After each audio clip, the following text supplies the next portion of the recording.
so the first thing I want to do now is prove a theorem which characterizes when a combinatorial surface is topologically equivalent to the two-sphere. So let's let K be a simplicial complex whose geometric realization is a combinatorial surface. So remember, so K is just a simplicial complex. It doesn't have any simplices of dimension greater than 2. And every edge is in two faces, and every vertex has a neighborhood that looks like a pizza neighborhood, as I defined it last time. Okay, so the theorem has the form, so there are 3 statements, and the theorem conclusion is A implies B implies C. And so these statements, the first is that every edge loop in the barycentric subdivision of K1 separates the geometric realization of K into 2 components. The second is that the Euler number of K is exactly equal to 2. And the third condition is that the geometric realization is topologically equivalent to the two-sphere. Okay, so this is a useful way to prove that a combinatorial surface is the two-sphere. So for example, if you just know its Euler characteristic, then you know it's the two-sphere. And actually, the way we're going to use this in terms of proving the classification of surfaces is, so as a consequence, if K is a combinatorial surface and it's not equivalent to the two-sphere, then there exists an edge loop that doesn't separate.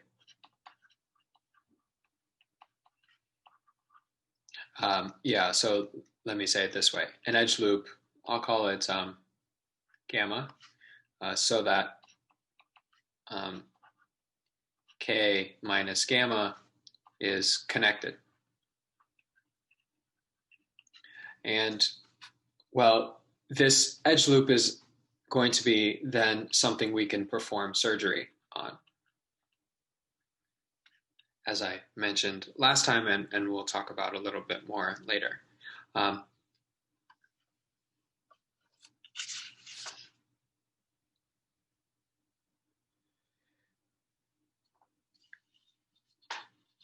Okay, so let's prove this. Maybe I'll try to do this on one page.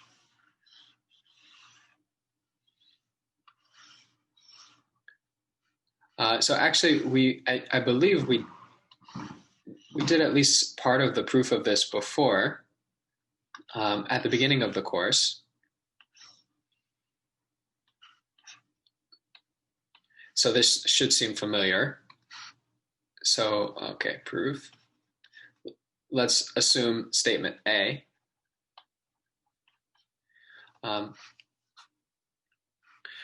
So let's take T in K, a maximal tree, and let G be the dual graph.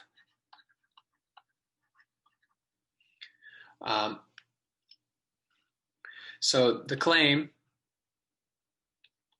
is that, okay, so T and G, these were defined, I reminded you of, or yeah, so these came up last time.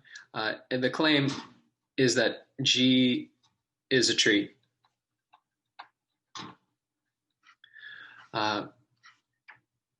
So suppose not.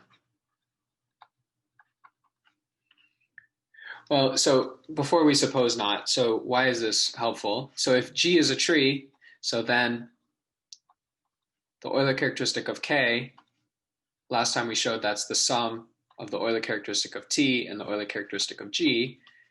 if G is a tree, then the Euler characteristic is 1, and so this is 1 plus 1 is 2, which is statement B. Okay, so this is all we have to do to prove A implies B, show that G is a tree. So suppose not. So then there exists a non-backtracking loop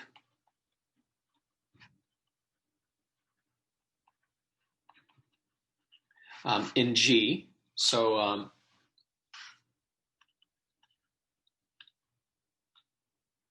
going to draw that kind of like this.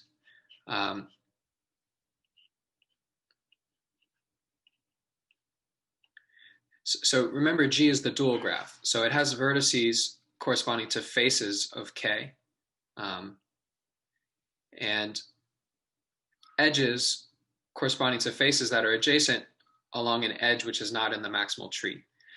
So if there's a loop, then that means we see this sort of picture in our triangulation. And we could think of this loop as contained in the first barycentric subdivision of K. And so then by assumption,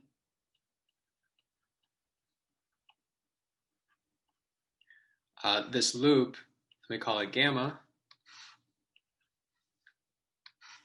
So gamma separates K into two pieces. And well, one contains the tree. The tree has to be contained in one of these pieces because it's connected, and the other piece is not empty. So, and there exists a vertex in the other component.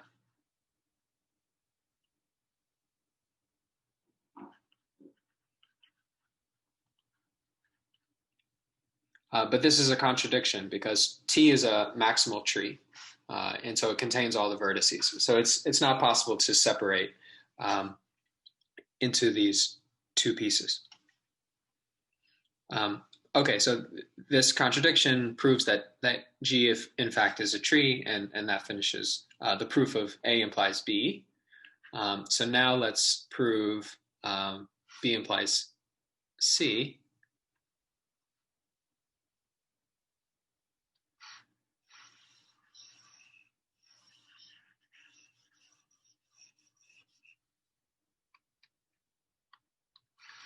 So now, okay, assume B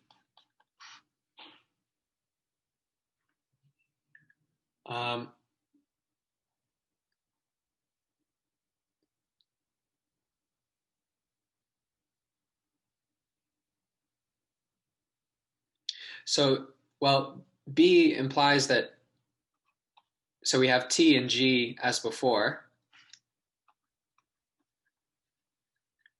and B implies that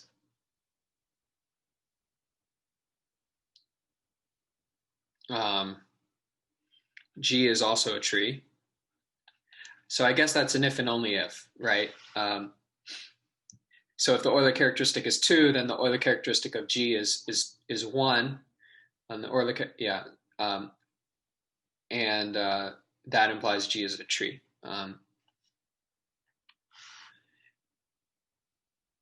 And so then, well, the geometric realization of K, this is a union of a neighborhood of T and G, which are glued. So these neighborhoods,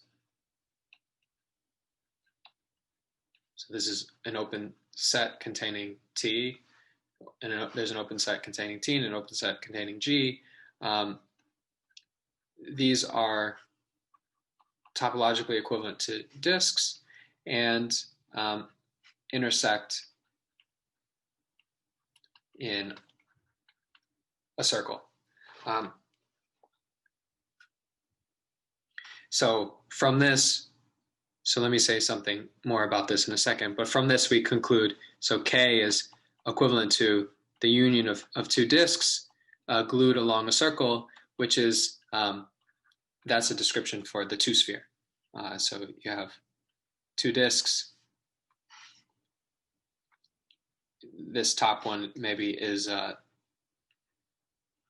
the neighborhood of T, and then on the bottom we have the neighborhood of G, and they meet along the equator circle, and that's sort of the picture of K. Right, so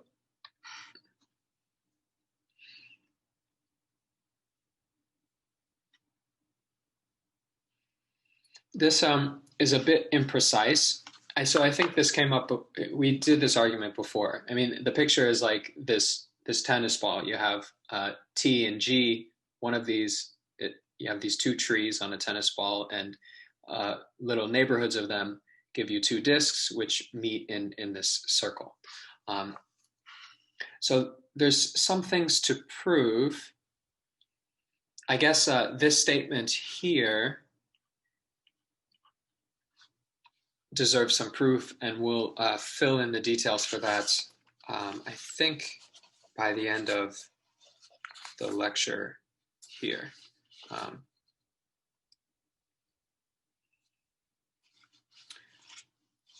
Okay.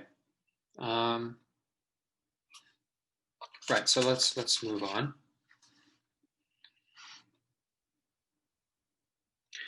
Right, so one more remark about the theorem is that C implies A. So I guess we proved A is equivalent to B, and B implies C. But in fact, it's also true.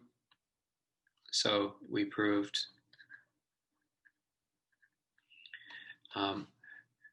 C implies A is also true. So in fact, all these conditions are equivalent.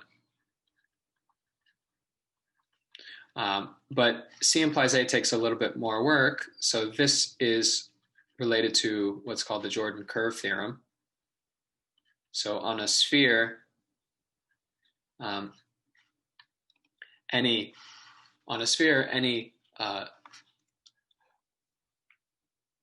closed loop separates the sphere into two pieces.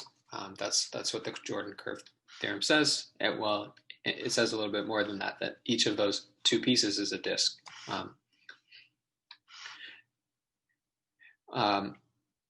Okay, and I think someone's doing a project on this theorem. Okay, so now I want to talk about the surgery operation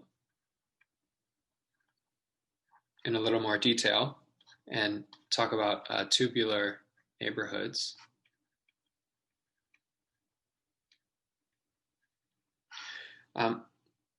So remember, so surgery is this process. So we take input. The input is a surface, S, and a loop. So it's going to be a combinatorial surface, but well, let me ignore this for now. A loop gamma, so that S minus gamma is connected. And the output is another surface, so a new surface, say S prime, with Euler characteristic of S less than or equal to the Euler characteristic of S prime. In fact, strictly less.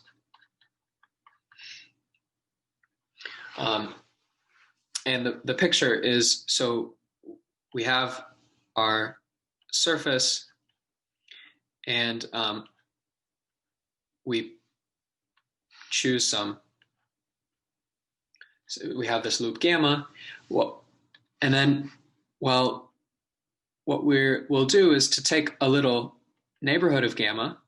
So in this picture, that neighborhood is an annulus, but it might be a Mobius strip in some other situation. And then we have n of gamma. And let me put it here. So here's n of gamma, a neighborhood. And then we take S prime to be S without the interior of this neighborhood of gamma. And then we glue on disks for each boundary component. So pictorially in this picture, so we remove the interior of gamma, and that leaves us with something that looks kind of like this. And then there are these two boundary components, and we fill those with disks. Okay, so here we go from a surface with 4 holes to a surface with 3 holes.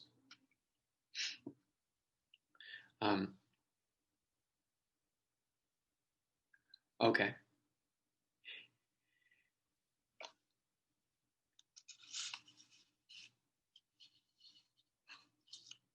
Right. And, well, ultimately, we need to do this combinatorially.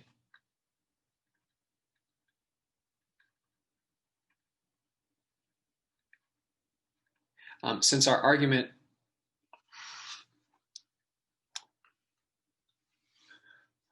relies on working with triangulated surfaces, which is kind of the only way we're going to be able to know that the Euler characteristic, the Euler characteristic is something we have to find for combinatorial surfaces. So ultimately we want to show, that the Euler characteristic of S prime is, that's what I wrote. That's what I wrote here. But the Euler characteristic is only defined for combinatorial surfaces. So we really need to do this in the world of simplicial complexes, combinatorial surfaces. Right, so the main thing we need to define, so to do this, so we need to define n of gamma when gamma in K is a edge loop.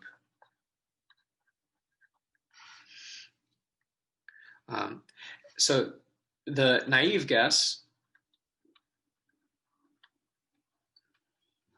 so the way we do it topologically is, well, you have your surface and you just say, take a small neighborhood of gamma. And if you take a sufficiently small neighborhood, then it's going to be a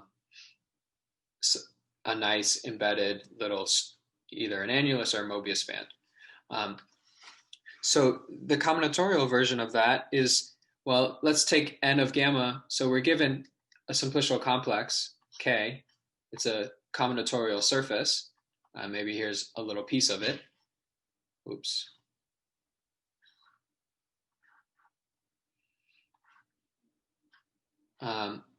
And okay, then we have some edge loop, or maybe it's just a path. And we want to take a small neighborhood of it. So the naive guess is to take n gamma, the union of simplices that meet gamma. Okay, so the union of simplices that have a vertex which is on gamma. So the problem with this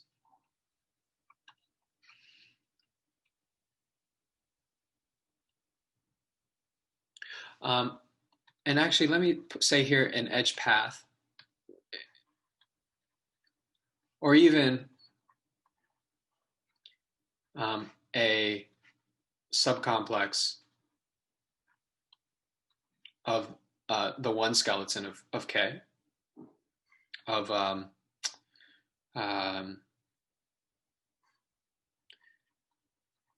I don't know if I've used this terminology. So the one skeleton, this is the union of vertices and edges in K. So it's the graph inside of K.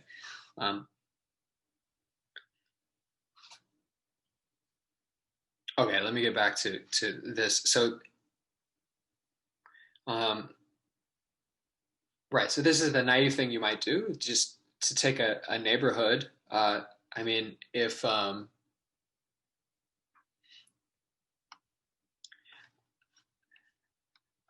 so, I mean, you might imagine that you have some big simplicial complex, and you have some, or yeah, so lots of triangles, and then you have some edge path like this, and you just take all of the simplices that touch this path, including just at a vertex. So you include this here. I guess you have to include this one, this one, this one, and so on. But none of the simplices in this row would be included, I guess, except for this one. But the problem is that well, n of gamma may be too large. So, for example, let's take K, the surface of a tetrahedron, and suppose we take gamma to be this edge loop here. So then n of gamma is everything.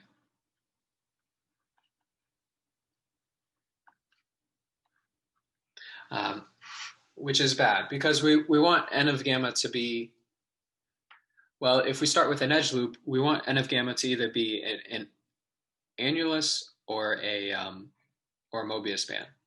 It should be, right. I mean, that's sort of the picture that we have here. It definitely shouldn't be the whole simplicial complex, because remember, we're trying to remove the interior of n of gamma. And so if it's everything, then this is not going to work. Okay. All right. So so what do we do instead? So the solution is to use the barycentric subdivision.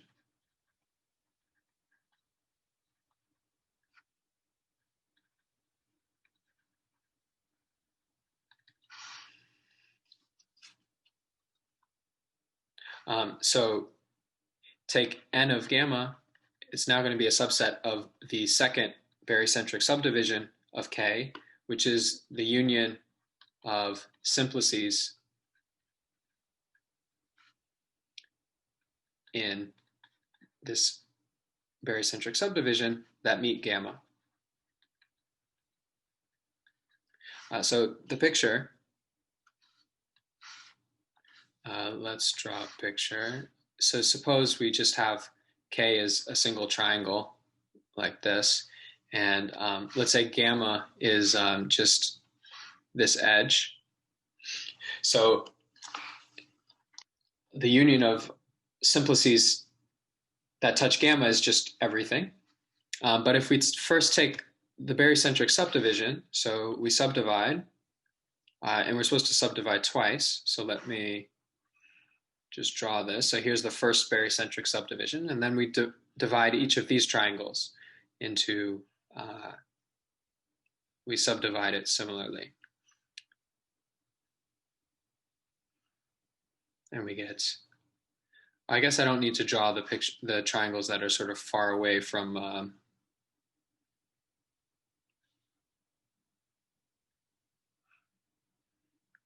gamma. Let me just draw the ones that are nearby, and you'll see how this works. So, right, so we subdivide, and okay, I should subdivide these, and actually I can't help but do it. You can fast forward through this part if you must, but I just can't not finish this picture. Okay, and so now what we're supposed to do is to take all of the simplices that border on gamma. And now we see there's not that many of them. It's definitely not everything. So it's only these, although I guess you have to include this one because it has a vertex. Oh, and I guess you have to include all of these as well, even though they just meet in a vertex. And so similarly here.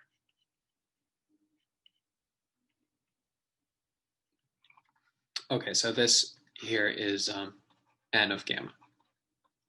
It includes gamma, and then it has this extra green part. All right, so the main thing about this operation, okay, so this is what's called the tubular neighborhood. This is the combinatorial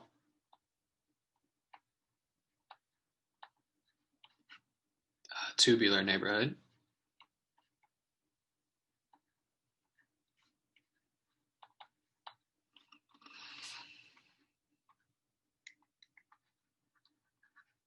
And well, the main properties of it, so let me state it as a lemma.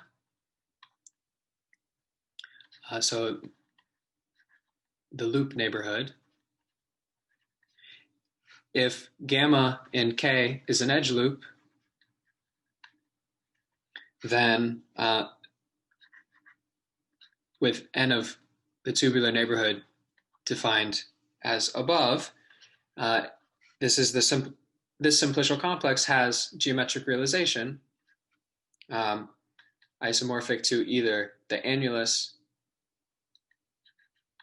or the Mobius span. Okay, this is exactly what we want. And so to prove this, we're going to use another lemma, which I'll call the tree neighborhood, which says that if T in K is a tree, then, and we define the neighborhood in the same way. So this is why I was going on about this bit here of defining the neighborhood. We can do this for any subset of the one skeleton. We just define it in the exact same way. You subdivide and then look at all the faces which are adjacent to something in T. So then the neighborhood, tubular neighborhood of T has geometric realization topologically equivalent to the disk. All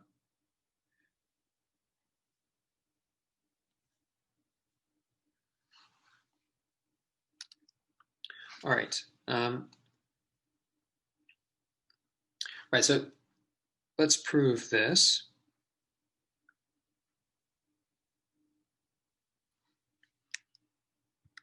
Sorry, 1 second.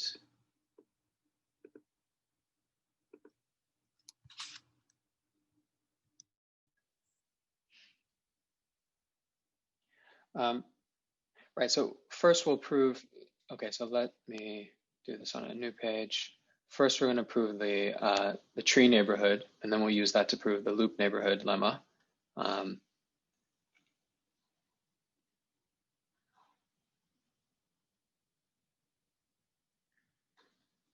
All right, so the proof is by induction.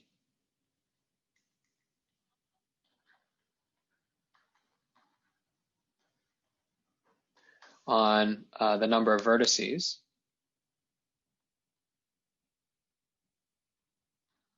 Of T. So T is here any tree. We're not dealing with a maximal tree right now. So the base case is one vertex.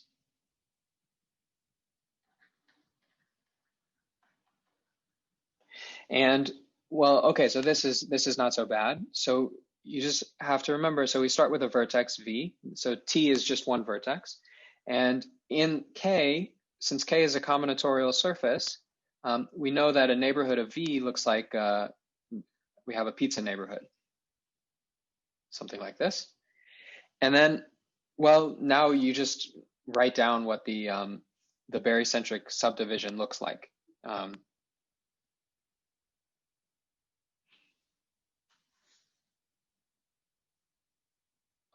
Do I want to do it? I think I'm not going to do it. I already made you watch me draw this whole thing, so let me not do it again. So check this. So, okay, so you just draw and check. You'll see that the neighborhood is just some polygonal region like this, and it's a disk. So now let's do the induction step.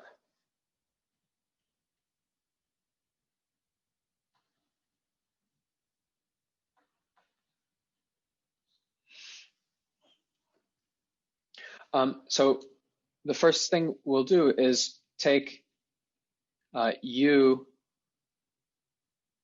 a vertex with valence 1.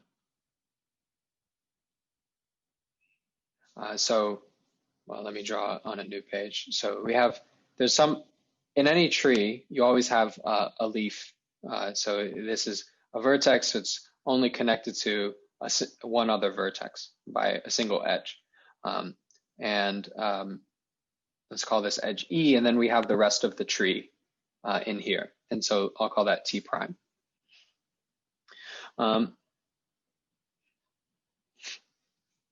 So now, so T we can write in this way. And then, well, the thing is, the tubular neighborhood of T, then we can describe as a union of tubular neighborhoods of these pieces.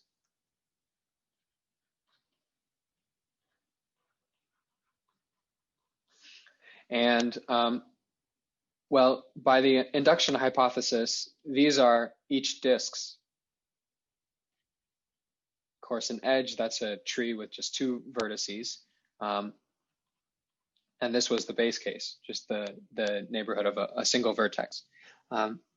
And well, let me leave this to you. Check that these are glued along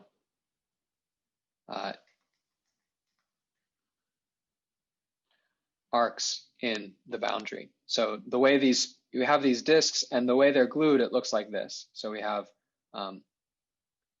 N of T prime. Oh, this is T prime here. N of E and N of U. And each of these individually is a disk, and N of E is glued to N of T prime along just an arc in the boundary. So the union of those two is a disk. And then similarly, when you glue on the neighborhood of U, then you're gluing.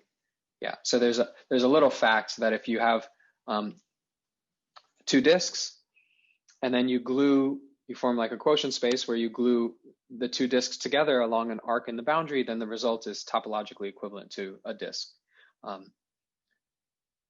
Okay, so that's how the first lemma goes, the tree neighborhood. Now let's prove the loop neighborhood lemma. So and we'll use the tree neighborhood to do this. And this is also not so bad. So, right, I mean, so we have an edge loop.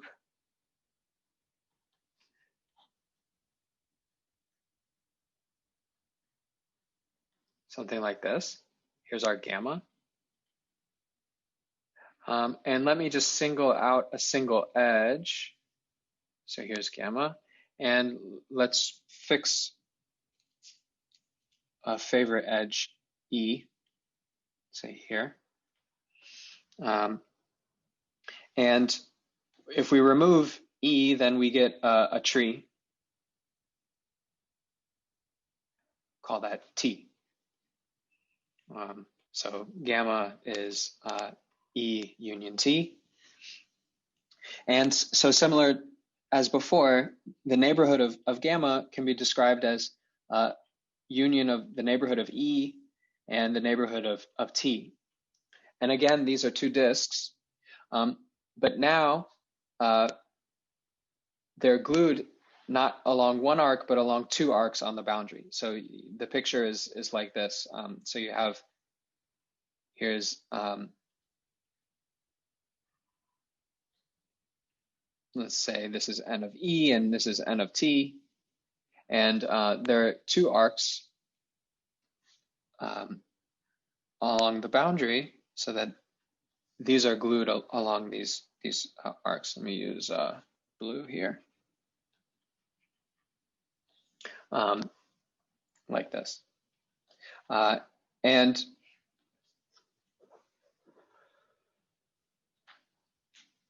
right, so this is not so hard to see. It's similar to before. And I invite you to think more about it. But now let's conclude. So there are two possibilities. It depends on how these are glued. I mean, we can either glue them sort of with the same orientation or possibly with different orientations. And depending on how the gluing is, we either get, so then we either get the geometric realization. I'm sort of conflating the geometric realization with the complex itself, but we either get the annulus or the Mobius band, depending on how the gluing works.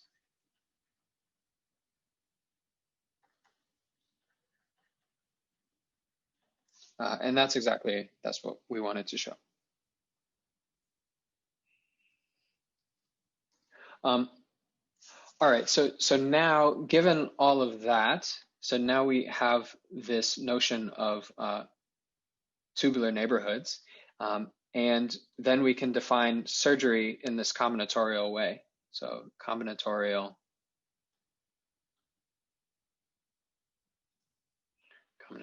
surgery.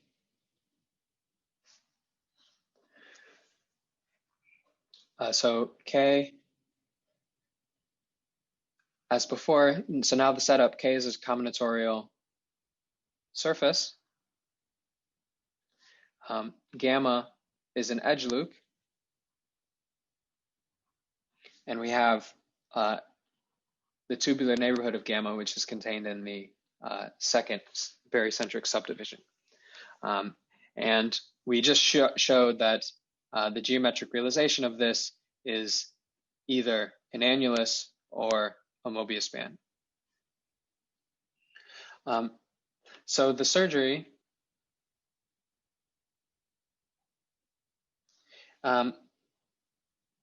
is the combinatorial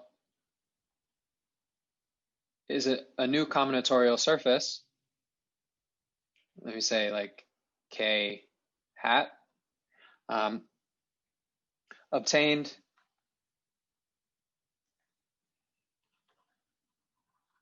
from the geometric realization of the second subdivision of K. So this is topologically equivalent just to K. And then we remove the interior of the tubular neighborhood, or the geometric realization of that. So we start with this, and then we get K hat by coning off each boundary component.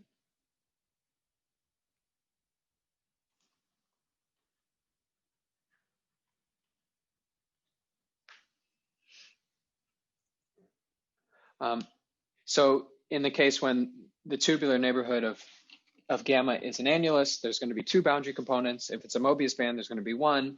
And then you apply the cone to, that is essentially the combinatorial version of gluing on a disk. Okay, and so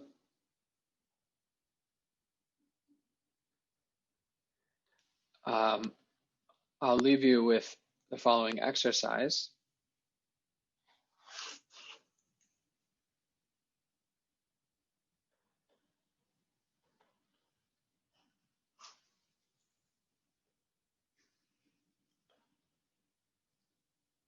So the exercise is that if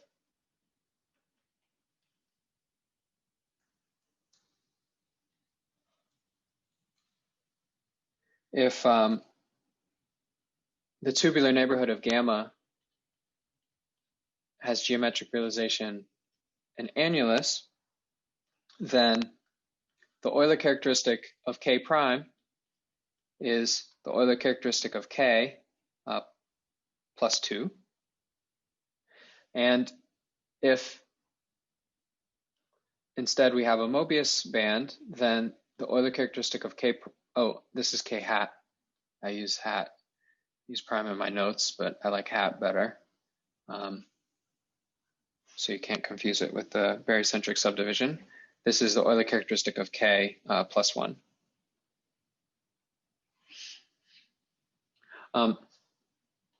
So yeah, I mean, the way to prove this is, so use the additivity.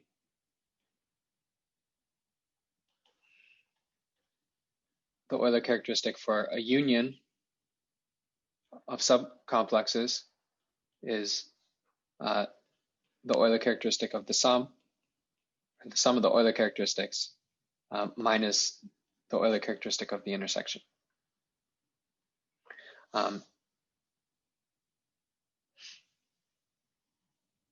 So for example, yeah, so the Euler characteristic of K, this is, okay, let me let you do this as an exercise. Yeah, so the Euler characteristic of K, this is the Euler characteristic of K naught, where let me just for now say this is K naught. So you remove the interior of a tubular neighborhood, plus the Euler characteristic of the neighborhood, minus, well, the Euler characteristic of the intersection. So that's the boundary of the neighborhood. And this is either a circle or two circles. And well, the neighborhood is either a Mobius band or a cylinder. This always has Euler characteristic 0. You can check that. And this also has Euler characteristic 0. The Euler characteristic of a circle is just 0. The vertices is equal to the number of edges. So then, right, so we have this equation, but we're trying to get information about K hat. K hat is obtained from K naught by adding disks. So we have a similar formula. I'm just going to write d squared disjoint union d squared. Let's say we're in the case of an annulus, so we're attaching two disks. And then we subtract, the intersection is so this is the boundary of K naught, which is going to be two circles. This is the annulus case.